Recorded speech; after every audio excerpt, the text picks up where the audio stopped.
Технологиите ограбват до някаква степен детското въображение. Онова въображение, което ние сме имали като деца, дето сме играли, измислили сме си разни неща, сега все по-малко се случва.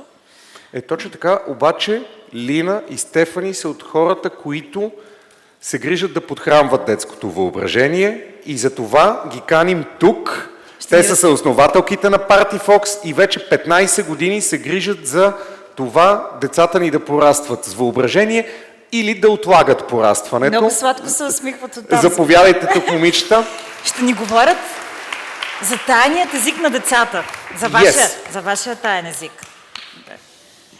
Надявам се, че и вие все още умеете да си въобразявате някакви неща. Ами знаете ли, Ерих Кеснер е казал "Nur wer erwachsen wird und Kind bleibt, ist ein Mensch". В превод само който е пораснал и е останал дете истински човек.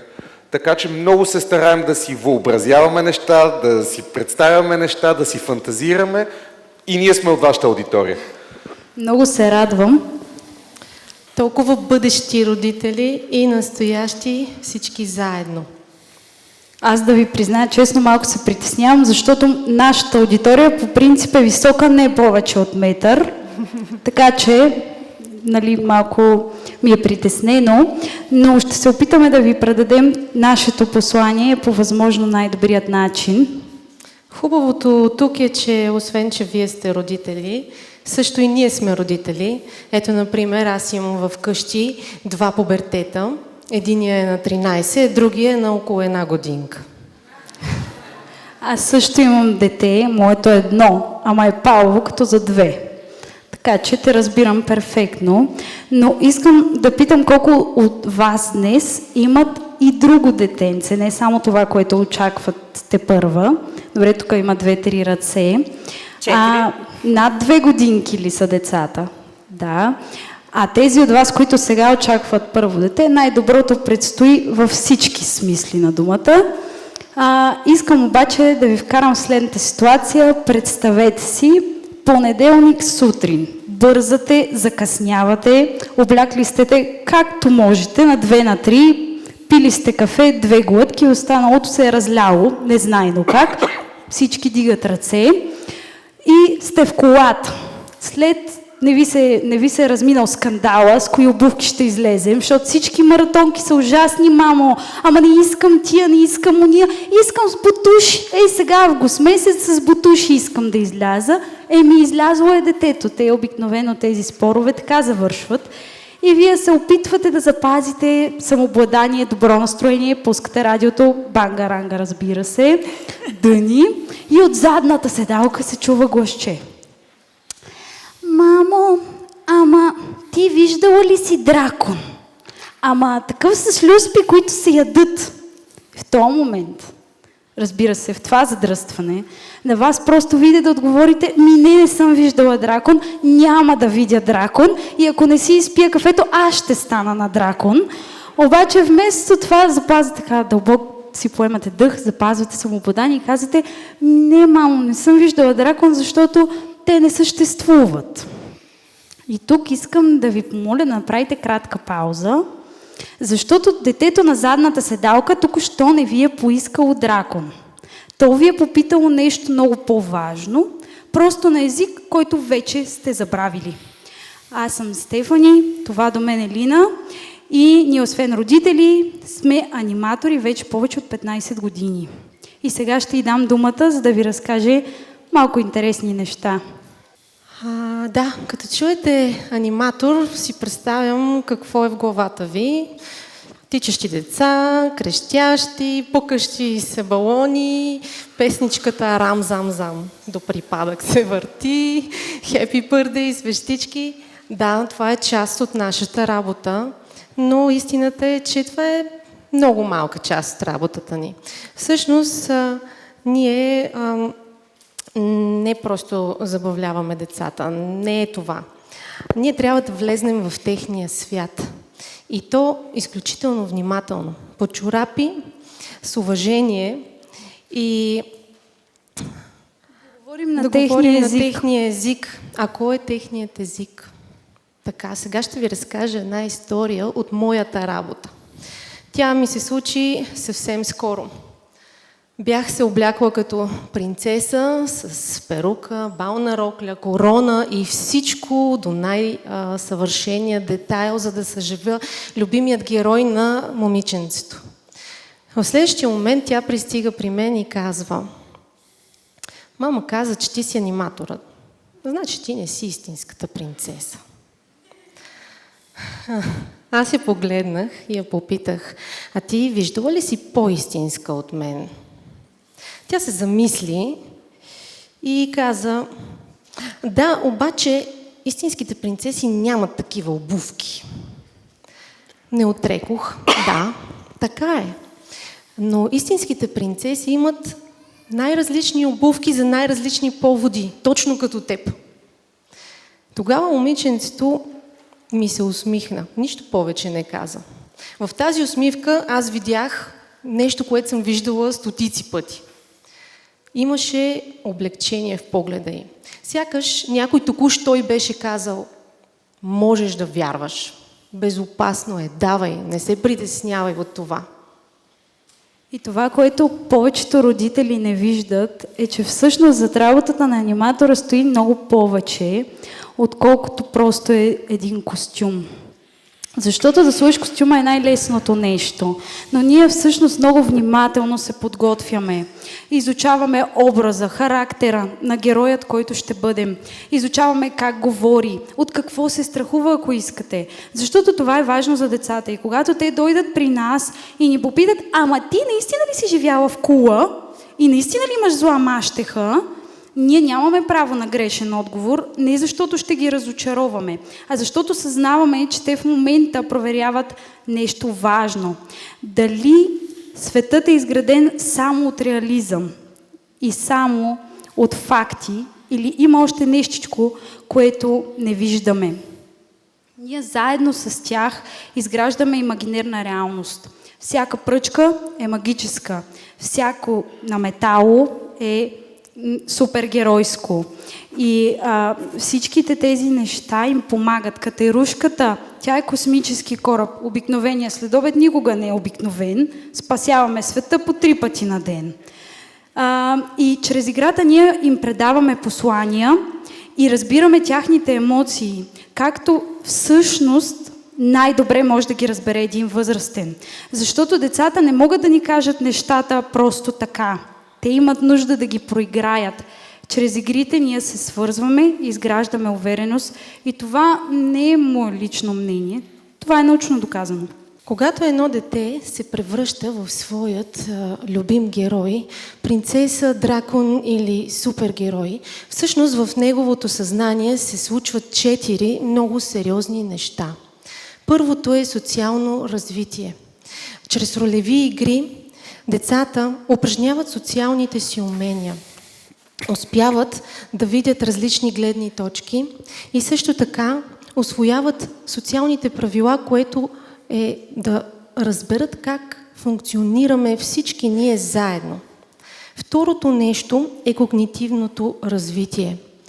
Превръщайки се в измисления герой, това е един инструмент, който им позволява да влезнат в най-различни житейски ситуации.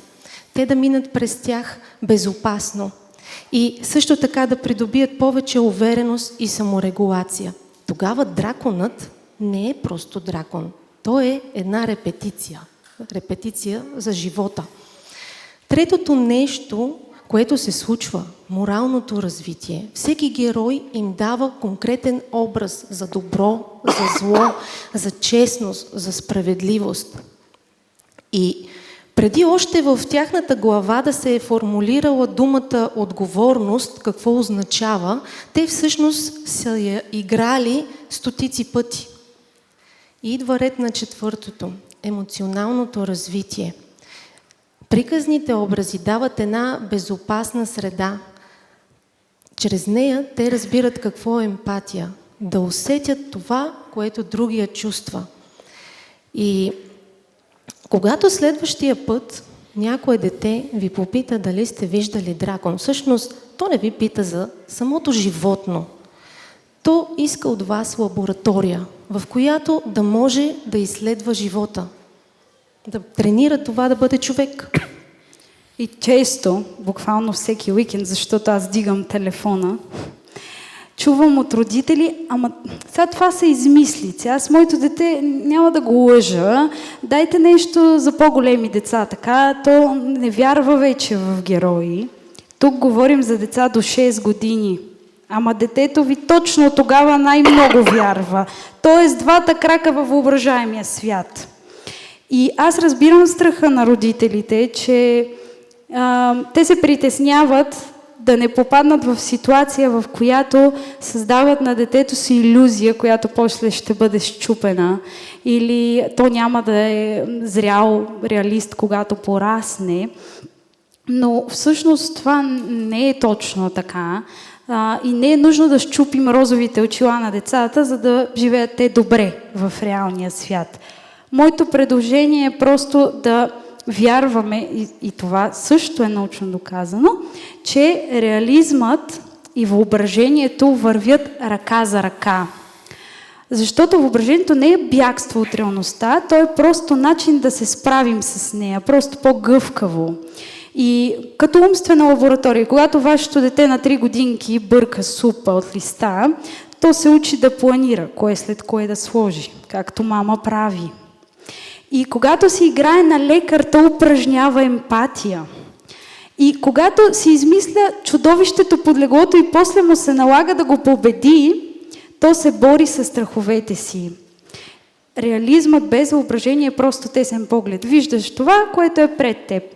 А въображението без реализъм е откъсната фантазия.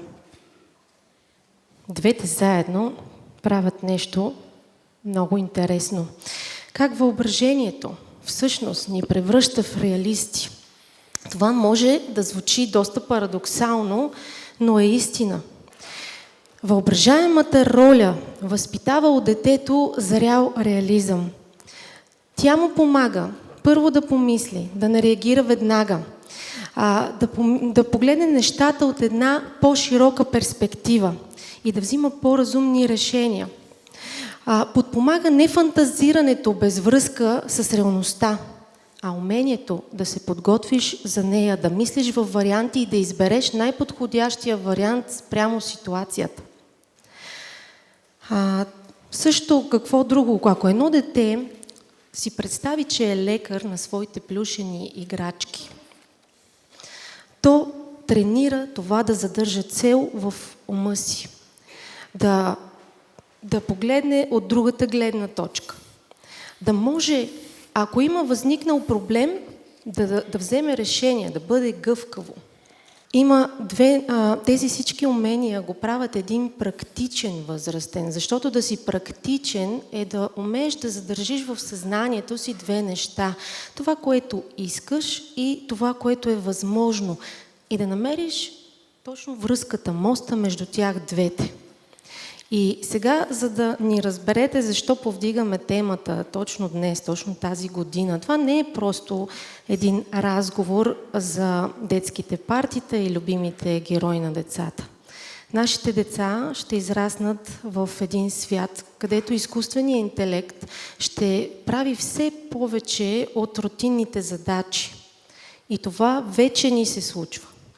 А Световният икономически форум казва, че най-търсените умения до 2030 година ще са креативно мислене, аналитично и гъвкаво мислене, умения за учене през целия живот. И давам ви няколко примера за това, което съм чувала от децата. Искам да вярвам, че мога да съм истинската Елза. Искам да вярвам, че съм супергерой и мога да летя. Искам да съществуват реки от шоколад и небето да няма граници. Това не са заблудени деца, те изобщо не са объркани. Напротив, те много добре знаят, че Елза е от филмче и също така много добре знаят, че небето има граници, а шоколада не се яде преди лягане. Но просто искат това да има значение, за родителите им да вярват в тях, да влизат в техния свят, защото много по-вълшебно е, когато мама и татко вярват с мен. И ако днес си тръгнете с нещо от нашата лекция, ние бихме искали да е едно единствено нещо. Тайният език на децата не е безсмислица. Не е нещо, което те трябва да израснат и да загърбят, за да се превърнат в сериозни възрастни. Тайният език на децата е техният първи език. И ако ние, родителите, го забравим, тогава тяхното въображение наистина ще бъде ограбено. И не от телефоните, не от училището, а от нас. Така че следващия път или в бъдеще, когато вашето детенце ви попита за дракона с люспите, вие му кажете, попитайте го, как се казва този дракон? Ти как мислиш, че би се казвал? Или какъв цвят би бил той? Защото в този момент вие нито ще излъжете, нито ще заблудите детето си. Напротив, ще му кажете най-важното нещо, което някога може да му кажете. Виждам те, чувам те и вярвам с теб. Много ви благодарим за вниманието.